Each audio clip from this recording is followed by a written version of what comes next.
হঠাৎ করে রাতে বুক ধরপড় করে, ঘুম আসে না, খাবার রুচি কমে যায়, টেনশন লাগে, মেজাজটা গরম হয়, এইরকম কখনো কারো হয় কিনা? একটু হাত উঁচু করেন তো। ও ভেরি নাইস। এবং যাদের হয়েছে তারা প্রত্যেকে মানুষ, যারা হয়নি মহা মানুষ। সবারই হওয়ার কথা, হয় না? এতগুলো প্রবলেমের একটা হবে না, হওয়ারই কথা। এই সবগুলো সমস্যা কোনো সাইকিয়াট্রিস্ট লাগবে না, কিচ্ছু লাগবে না, জাস্ট দুইটা বুদ্ধি শিখাই দিব, জাস্ট টু। যখন এরকম হবে, কারো কোনো দরকার নাই, আল্লাহ দিয়াই দিছে এই বুদ্ধিটা। বুক ভরে তখন শ্বাস নিব, ধরে রাখবো, ছাড়বো। এখনই নেন, দুইবার, ভালো লাগবে।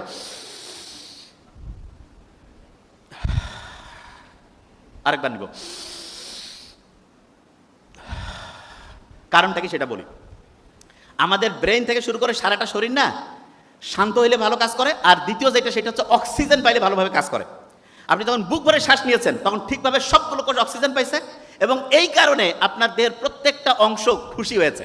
আপনি ক্ষুধার্ত থাকলে যখন খাবার দেয় মনটা খুশি হয় না? ঠিক তেমনি করে যখন আপনি বুক ভরে এরকম শ্বাস নেন, শ্বাস ছাড়েন, তখন প্রত্যেকটা কোষ ঠিকভাবে অক্সিজেন পায় এবং মনটা চাঙ্গা হয়। এটা নাম্বার ওয়ান। নাম্বার টু যেটা সেটা শুনেন। আল্লাহর রহমতে ঢাকা ইউনিভার্সিটির এখানে তো প্রচুর সবুজ গাছপালা, ক্যাম্পাসটা অসাধারণ। ডিপ্রেশনে আছে, অ্যাংজাইটিতে আছে, ঘুম হয় না, মেজাজ খিটখিটে, এইরকম লোকজনদের যখন ট্রিটমেন্টের জন্য আমাদের ডক্টরের কাছে আসে, আমরা তাদের যতগুলো ওষুধ দেই সেই ওষুধগুলো একটা জিনিস করে কি, সেটা প্রধানত ব্রেইনের মধ্যে সেরোটোনিন বাড়ায় দেয়। কি বাড়ায় দেয়? সেরোটোনিন। ইংরেজি সেরোটোনিন বানানটা কি দিয়ে শুরু বলেন তো? এস। এস দিয়ে আছে না সান? একজন বলে দিয়েছে সান। সানলাইটের মধ্যে সেরোটোনিন আছে। আপনি ওষুধ টাকা দিয়ে ফার্মেসি থেকে কিনে খাবেন, বহু সাইড ইফেক্ট আছে।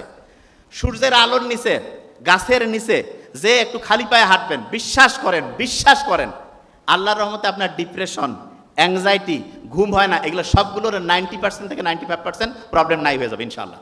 কি বুঝতেছেন? আচ্ছা, তাহলে আমি দুইটা বুদ্ধি দিয়েছি। প্রথম বুদ্ধিটা কি? বুক ভরে শ্বাস নেওয়া। দ্বিতীয় বুদ্ধিটা রোদে গিয়ে খালি পায়ে হাঁটতে হবে, ঠিক আছে? আচ্ছা, পানি খাওয়া তো আমার ওইটা মাথায় আছে, ওইটা বলছি। তৃতীয় যে জিনিসটা খেয়াল রাখবেন, টক দই কারা খান বলেন তো? টক দই। আচ্ছা, এইবার দেখেন একটা জিনিস বলি। আপনি কি জানেন আমাদের শরীরে ব্রেন কিন্তু দুইটা? কয়টা? একটা হচ্ছে মাথার মধ্যে, আর একটা হচ্ছে পেটের মধ্যে। সত্যি কথা কয় না, পেট ঠান্ডা তো মাথা ঠান্ডা। কথা একদম ঠিক। কি কারণে? আমরা যখন টক দই খাই, টক দই, তখন উপকারী ব্যাকটেরিয়া আমার পেটের মধ্যে যে সিস্টেম, ডাইজেস্টিভ খাবার হজমের যে সিস্টেমটা আছে, সেইখানে উপকারী ব্যাকটেরিয়াগুলো নাচানাচি শুরু করে দেয়, প্রচুর খুশি হয়ে যায়। এবং এই পেটের মধ্যে যে ব্রেইন, সে যদি খুশি হয়ে যায়, মাথার এই ব্রেন সেও খুশি হয়ে যায়। এরা পরস্পর ভাই ভাই।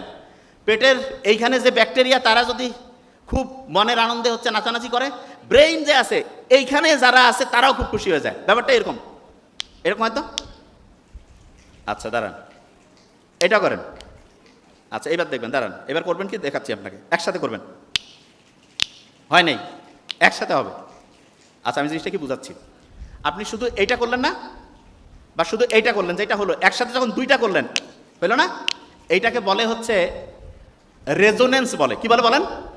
আচ্ছা সহজ করে বলি, বলেন তো আমাকে 10 আর 10 যোগ করলে কত হবে? 10-এর উপরে পাওয়ার দিলে যদি স্কোয়ার করি কত হবে? 100। 10 আর 10 যোগ করলে যে 20 হইলো, এটা নর্মাল হিসাব। আর 10-এর উপরে পাওয়ার দিলাম, এইটাকে বলে হচ্ছে এক্সপোনেনশিয়াল, এইটাকেই বলে হচ্ছে রেজোনেন্স। এইটা তা আপনার এই মাথাটা এবং পেটের মধ্যে যে ব্রেন, এই দুটো যদি একসাথে কাজ করে, তাহলে আপনার কাজের গতিটা তখন যোগ আকারে হয় না, তখন গুণ আকারে হয়। কি আকারে হয়?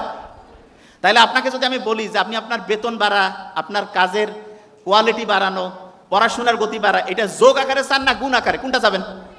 গুণ আকারে। তাহলে গুণ আকারে যদি চান তাহলে কি যোগ আকারে পড়বেন, গুণ আকারে যদি চান তাহলে কি দুইটা ব্রেন একসাথে কাজ করবে না আলাদা? একসাথে কাজ করতে হবে। কিভাবে? একসাথে। আচ্ছা এবার একটু পড়া ধরবো। ওই যে ঘুমাচ্ছে।